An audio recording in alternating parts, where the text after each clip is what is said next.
Hey guys, I'm glad you're here. Today's project is this Honda Civic, and the problem is the radiator is leaking and needs to be replaced.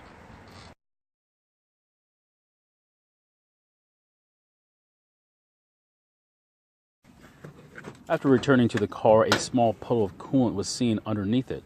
Initially, it was thought that the radiator cap was leaking, but a closer inspection showed that the upper tank on the radiator was leaking. And here's the radiator I bought online. It was very affordable and showed up in a couple of days. Since this car is a manual, we won't need to use these brass fittings at the bottom. Let's begin by sliding a drain pan under the car. Then open the drain plug at the bottom of the radiator and let the coolant drain for a while. And obviously make sure the car is cold, otherwise you'll get burned by the hot coolant. Next, carefully remove the upper hose from the radiator. Disconnect the overflow hose from the radiator and then remove the radiator bracket.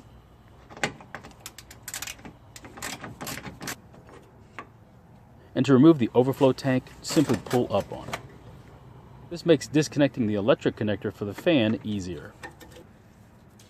So it's out of our way, I'm going to go ahead and disconnect the upper hose completely. Now we can lift the radiator up out of the car, disconnect the lower hose without getting on the ground.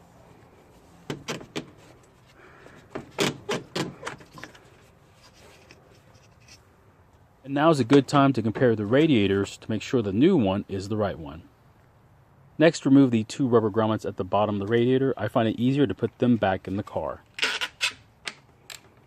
Now disconnect the fan assembly from the old radiator and install it on the new one. Now it's time to reinstall it. First, reconnect the lower hose to the new radiator. Now carefully drop the radiator back in its place on the rubber grommets that we put in there.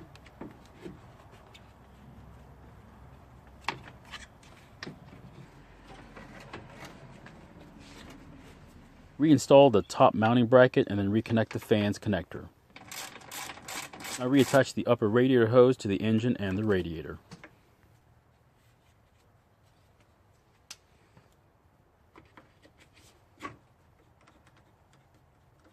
Now reinstall the overflow tank and its hose.